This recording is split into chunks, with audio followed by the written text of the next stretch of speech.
ओम शांति। आज बाबा के 7 अगस्त के महावाक्य हैं। बाबा ने कहा, मीठे बच्चे, याद की यात्रा से ही तुम्हारी कमाई जमा होती है। तुम घाटे से फायदे में आते हो, विश्व के मालिक बनते हो। प्रश्न है, सत का संग तारे, कुसंग बोरे, इसका अर्थ क्या है? उत्तर है, जब तुम बच्चों को सत का संग अर्थात बाप का संग मिलता है, तब तुम्हारी चढ़ती कला हो जाती है।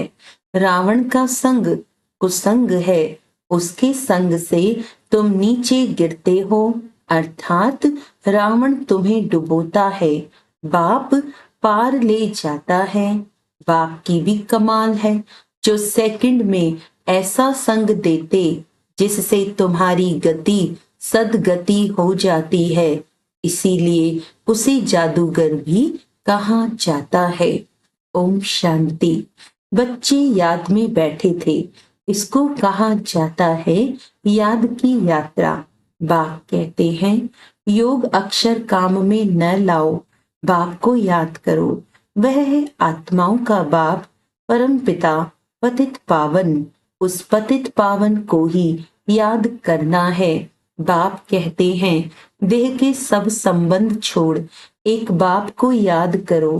कहते हैं ना, आप मुए मर गई दुनिया, देह सहित देह के जो भी संबंध आदि देखने में आते हैं, उनको याद नहीं करो, एक बाप को ही याद करो, तो तुम्हारे पाप जल जाएंगे। तुम जन्म जन्मांतर की पाप आत्माएं हो ना, यह है ही पाप आत्माओं की दुनिया।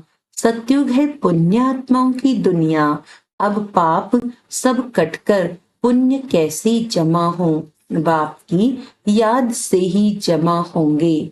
आत्मा में मन बुद्धि है ना, तो आत्मा को बुद्धि से याद करना है। बाप कहते हैं, तुम्हारी जो भी मित्र संबंधी है, उन सबको भूलो। वह सब एक दो को दुख देते हैं, एक पाप करते हैं जो काम कटारी चलाते हैं, दूसरा पाप फिर क्या करते हैं, जो बाप सर्व का सदगति दाता है, बच्चों को बेहद का सुख देते हैं, अर्थात स्वर्ग का मालिक बनाते हैं, उससे सर्वव्यापी कह देते हैं। ये पाठशाला है, तुम आए हो यह पढ़ने। ये लक्ष्मी नारायण है तुम्हारी एम ऑब्जेक्ट, और कोई ऐसे कह ना सके। तुम जानते हो, अभी हमको पवित्र दुनिया का मालिक बनना है। हम ही विश्व के मालिक थे। पूरे 5000 वर्ष हुए। देवी देवता विश्व के मालिक है ना, कितना ऊंच पद है। जरूर ये बाप ही बनाएंगे। बाप को ही परमात्मा कहते हैं। उनका असल नाम है शिव। फिर बहुत नाम रख दिए हैं, जैसे बॉम्बे में बबुलनाथ का मंदिर है, अर्थात कांटों के जंगल को फूलों का बगीचा बनाने वाला है। नहीं तो उनका असली नाम एक ही शिव है। इनमें प्रवेश करते हैं तो भी नाम शिव ही है। तुमको इन ब्रह्मा को याद नहीं करना है, ये तो देहधारी है। तुमको याद करना है विदेही को। तुम्हारी आत्मा पतित बनी है, उनको पावन बनाना है। कहते भी हैं, महान आत्मा पाप आत्मा महान परमात्मा नहीं कहते हैं।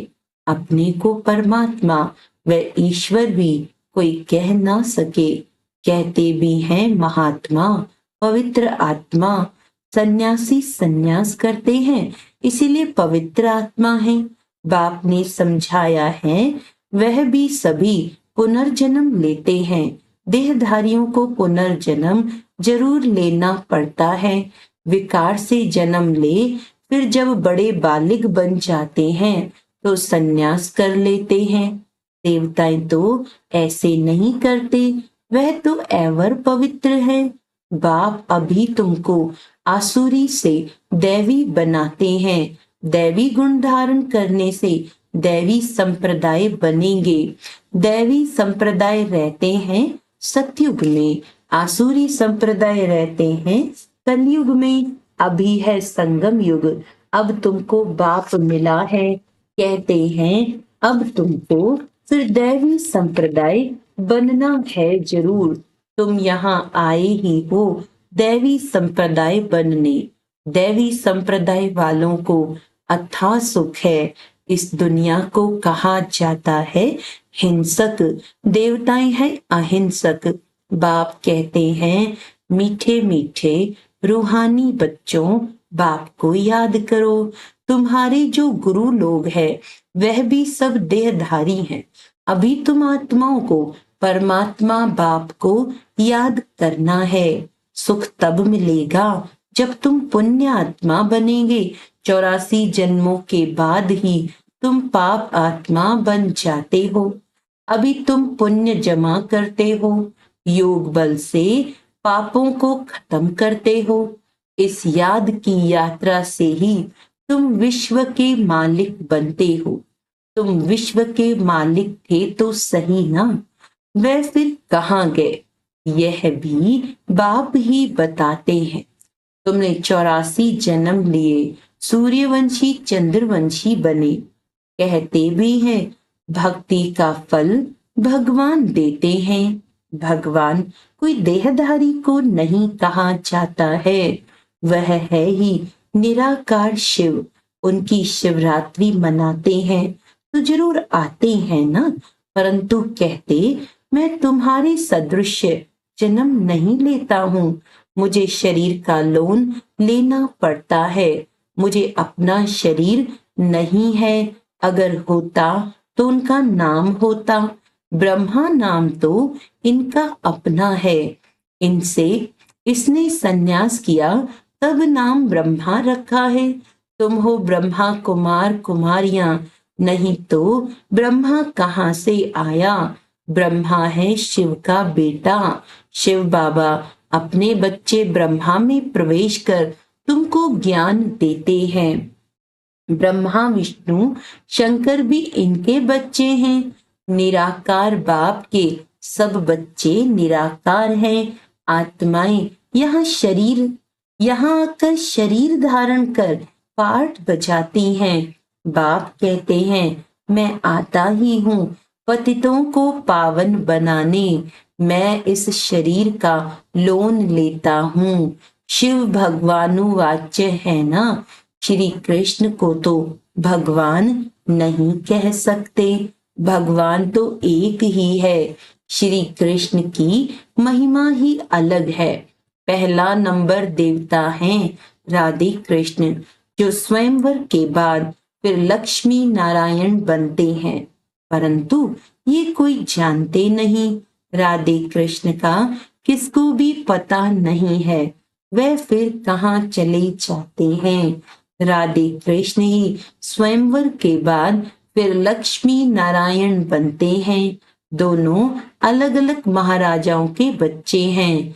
वहां अपवित्रता का नाम नहीं है, क्योंकि 5 विकार रूपी रावण ही नहीं है ही राम राज्य। अब बाप आत्माओं को कहते हैं कि मुझे याद करो, तुम्हारे पाप कट जाएंगे। तुम सतो प्रधान थे, अब तमो प्रधान बने हो। घाटा पड़ा है, फिर जमा करना है। भगवान को व्यापारी भी कहा जाता है। कोई विरला उनसे व्यापार करे। जादूगर भी उनको कहते हैं। कमाल करते हैं जो सारी दुनिया की सदगति करते हैं। सबको मुक्ति जीवन मुक्ति देते हैं। जादू का खेल है ना, मनुष्य को दे नहीं सकते। तुम 63 जन्म भक्ति करते आए हो। इस भक्ति से कोई ने सदगति को पाया है? कोई है जो सदगति दे? हो नहीं सकता। एक भी वापस जा नहीं सकता। बेहद का बाप ही आकर सबको वापस ले जाते हैं। कलयुग में अनेक राजाएं हैं, वहां तुम थोड़े राज्य करते हो। बाकी सब आत्माएं मुक्ति में चली जाती हैं। तुम जाते हो जीवन मुक्ति में वाया मुक्ति धाम। ये चक्र फिरता रहता है। अभी तुम आत्माओं को दर्शन हुआ है इस सृष्टि चक्र का, रचयिता और रचना के आदि मध्य अंत का। तुम ही इस ज्ञान से नर से नारायण बनते हो। देवताओं की राजधानी स्थापन हो गई, फिर तुमको ज्ञान की दरकार नहीं रहेगी। भक्तों को भगवान ने फल दिया आधा कल्प सुख का, फिर रावण राज्य में दुख शुरू होता है। आहिस्ते आहिस्ते सीढ़ी उतरते हैं। तुम सतयुग में हो तो भी एक दिन जो बीता सीढ़ी उतरनी होती है। तुम 16 कला संपूर्ण बनते हो, फिर सीढ़ी उतरते ही रहते हो। सेकंड बाय सेकंड टिक टिक होती है, उतरते ही जाते हैं। समय बीतते बीतते इस जगह आकर पहुंचे हो। वहां भी तो ऐसे ही घड़ियां बीतती जाएंगी। हम सीढ़ी चढ़ते हैं एकदम फट से, फिर सीढ़ी उतरनी है जूं मिसल। बाप कहते हैं मैं सर्व की सदगति करने वाला हूँ। मनुष्य मनुष्य की सदगति कर ना सके, क्योंकि वे विकार से पैदा होते हैं, पतित हैं। वास्तव में श्री कृष्ण को ही सच्चा महात्मा कह सकते हैं।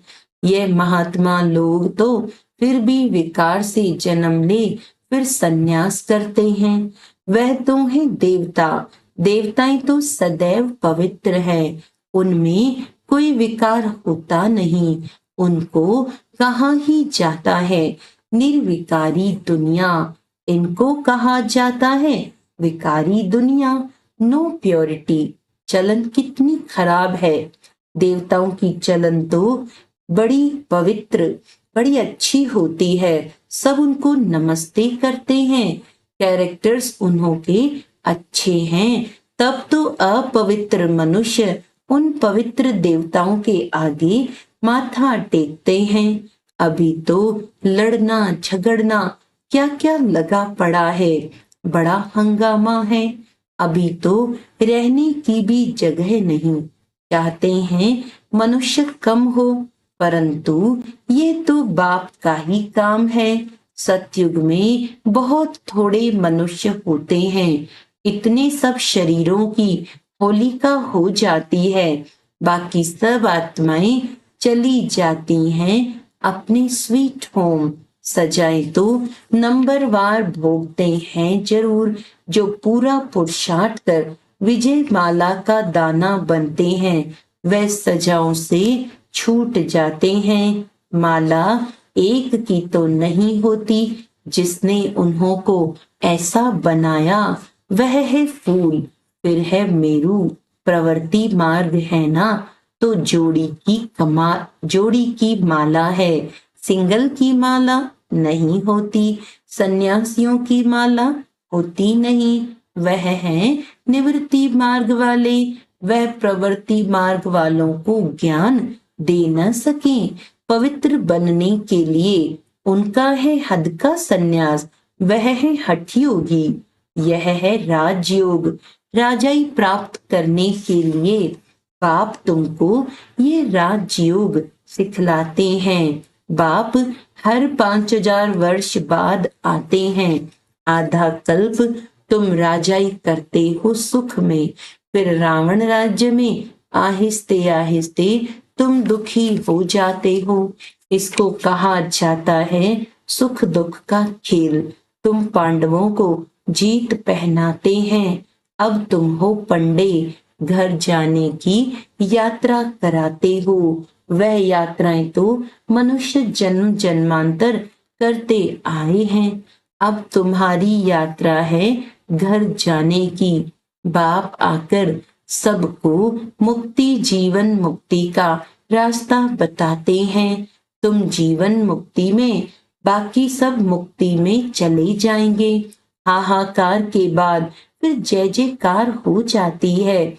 अभी है कलयुग का अंत, आफतें तो बहुत आने की हैं। फिर उस समय तुम याद की यात्रा में रह नहीं सकेंगे, क्योंकि हंगामा बहुत हो जाएगा। इसीलिए बाप कहते हैं अब याद की यात्रा को बढ़ाते जाओ तो पाप भस्म हो जाएं, और फिर जमा भी करो, सतो प्रधान तो बनो। बाप कहते हैं मैं हर कल्प के पुरुषोत्तम संगम युग पर आता हूँ। ये तो बहुत छोटा सा ब्राह्मणों का युग है। ब्राह्मणों की निशानी चोटी होती है। ब्राह्मण, देवता, क्षत्रिय, वैश्य, शूद्र, ये चक्र फिरता ही रहता है। ब्राह्मणों का बहुत छोटा कुल होता है। इस छोटे से युग में बाप आकर तुमको पढ़ाते हैं।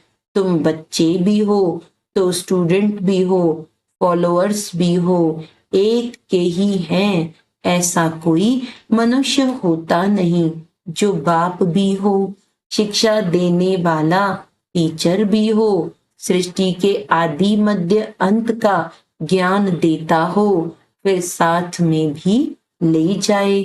ऐसा कोई मनुष्य हो न सके। ये बातें अभी तुम समझते हो। सतयुग में भी पहले पहले बहुत छोटा झाड़ होता है, बाकी सब शांति धाम में चले जाएंगे। बाप को कहा जाता है सर्व का सदगति दाता।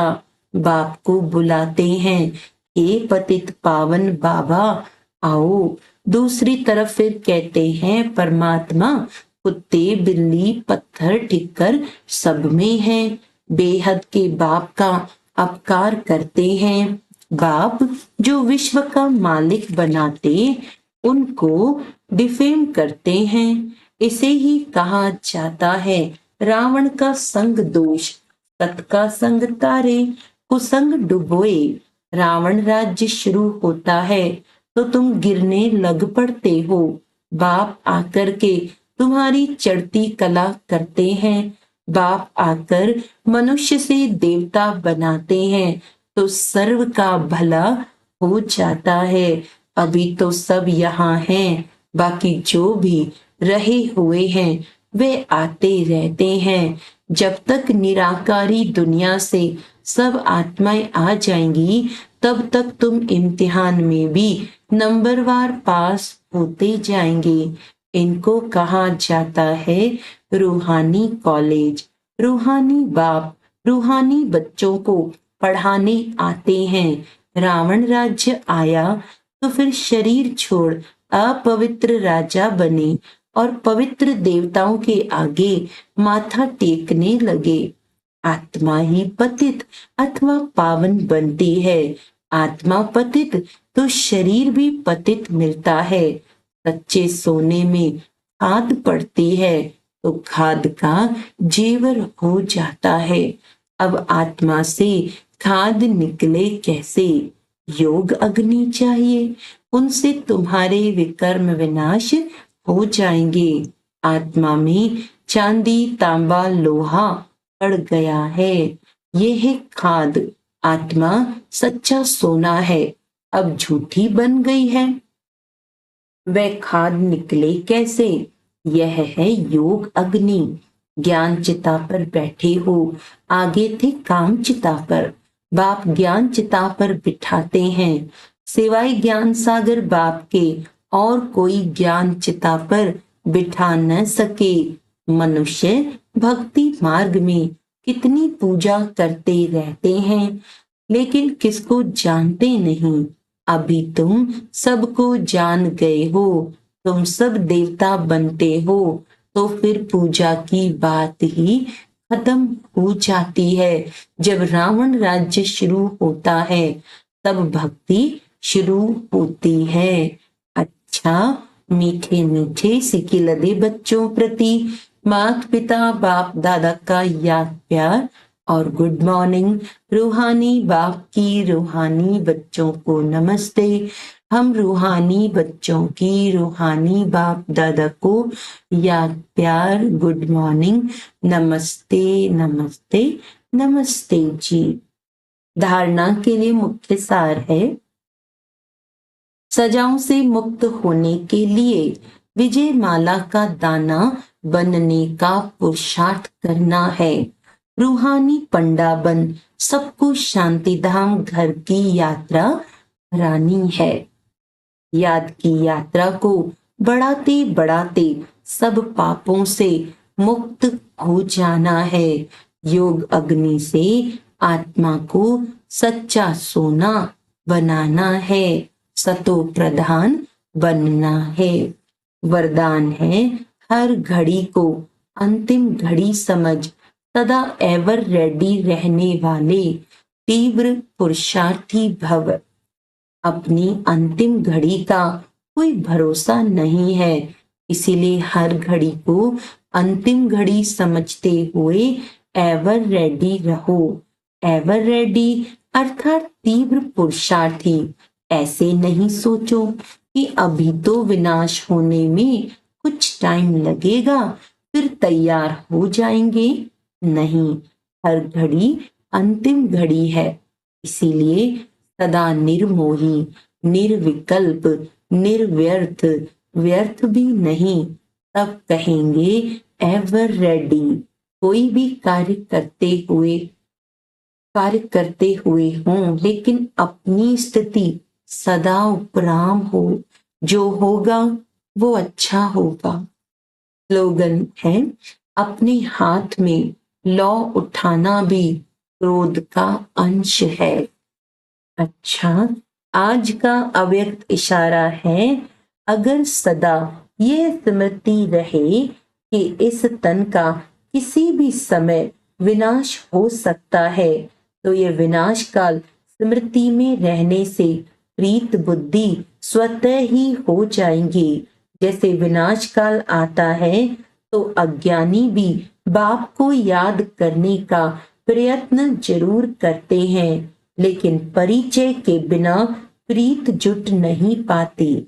अगर सदा ये स्मृति में रखो कि अंतिम घड़ी है, तो ये याद रहने से और कोई भी याद नहीं आएगा। अच्छा, ओम शांति।